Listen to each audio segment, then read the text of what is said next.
전형적인 이제 가스라이팅 사례라고 볼 수 있어요. 그 나르시스트 부모가 엄청 편애하는 자녀, 형이었던 것이고, 그리고 그 과정에서 너는 형을 닮아라, 형처럼만 해라, 형 말이 다 맞다라고 하는 희생양, 스케이프고트라고 하거든요. 그게 이제 박수홍 씨였던 거죠. 이 자금 관리는 아버지가 했다라고 한 거예요. 왜? 아버지가 자금 관리를 해서 횡령을 한 것으로 드러나더라도 기존의 그 친족 상도례 규정에 의하면은 형 면제가 되거든요. 이혼 소송 중에 부부 간에 뭐 절도, 우리 같이 뭐 갖고 있었던 현금 훔치는 일, 가져가고 막 없었던 것처럼 하는 일, 혹은 뭐 폐물로 받았던 금반지, 뭐 롤렉스 시계, 뭐 이런 것들 슬쩍 가져가고 이런 경우 굉장히 많거든요. 이게 수사는 개시될 수 있어요.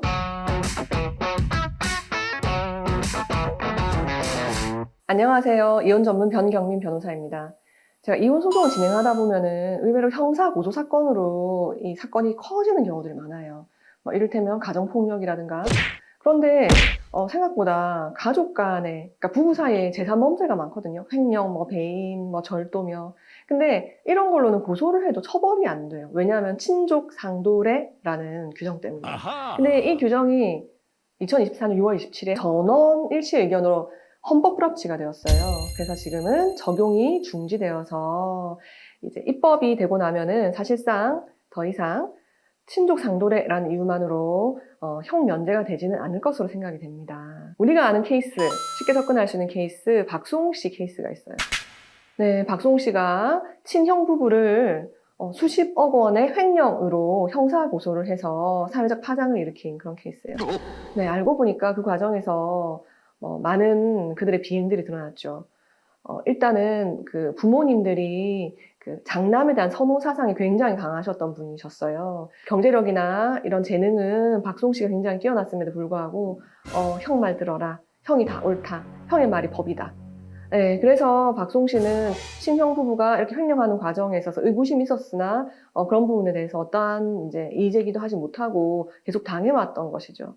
그래서 이게 급물살을 탔던 것이 이제 박수홍 씨가 사랑하는 사람이 생겨서 그 여자분이랑 결혼을 하려고 하는데 온 집안이 이제 반대를 하고 나섰고 이제 그 과정에서 석연치 않은 부분들이 드러났었던 것이죠. 전형적인 이제 가스라이팅 사례라고 볼 수 있어요. 남아 선호 사상, 특히 장남 선호 사상이 강한 이제 부모가 큰 형을 애지중지하는 거예요. 우리 그 콩쥐 팥쥐에서 팥쥐와 같은 그런 존재죠.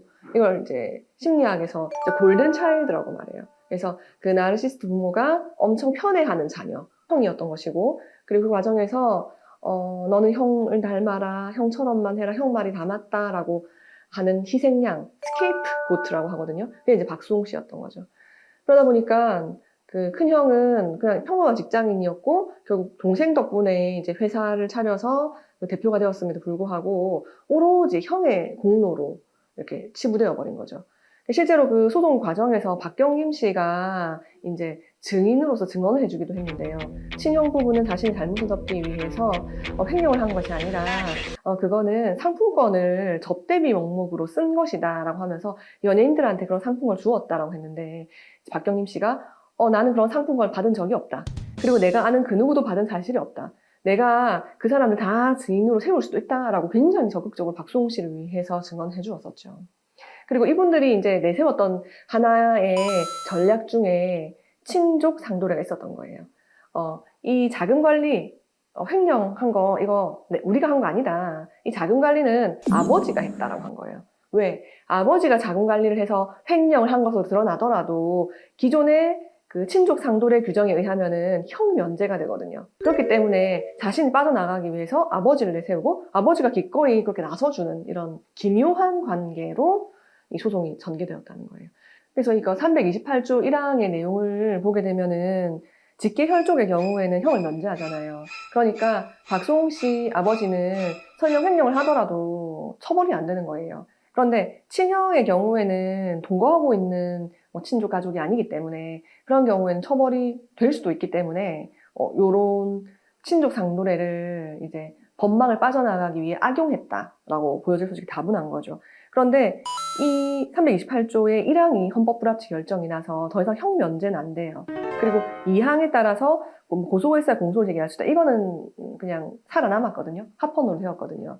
그래서 이제 이거에 대해서 기존에는 이제 굉장히 우리나라 가족 관계가 공고했었잖아요. 그러다 보니까 가족 간 분쟁에 법은 끼어들지 말자. 이러한 역사적 이유 때문에 사실은 친족상도라는 게 있었는데 이제는 핵가족화 시대가 되었고 개인주의 사회가 되었잖아요. 그렇기 때문에 가족 간의 분쟁도 굉장히 많거든요. 근데 그런 경우에 친족상도례만 가지고 다 뭐 처벌 안 된다. 이렇게 해버리게 되면은 정말 법망을 빠져나갈 수 있는 케이스들이 너무 많다는 거죠. 아하. 친족상도례가 전근대적인 시대착오적인 규정이다라고 하면서 이제 입법부에서도 발의를 하고 개정을 위한 시도를 지금 하고 있는 상황이고요. 이혼 소송 중에 부부 간의 뭐 절도, 우리 같이 뭐 갖고 있었던 현금 훔치는 일, 가져가고 막 없었던 것처럼 하는 일, 혹은 뭐 폐물로 받았던 금반지, 뭐 롤렉스 시계, 뭐 이런 것들 슬쩍 가져가고 이런 경우 굉장히 많거든요. 이게 수사는 개시될 수 있어요. 그래서 뭐 남편이 이렇게 가져갔어요, 절도해요, 이렇게 해서 이제 고소장을 넣으면 수사는 개시하고 전화 한 통 넣어주고 이게 사실인지 아닌지 이 정도는 해줄 수 있지만 결국은 처벌이 안 되기 때문에 끝까지 이제 경찰에서 심도 깊게 성실하게 이렇게 진행하기는 좀 어려운 면이 있거든요.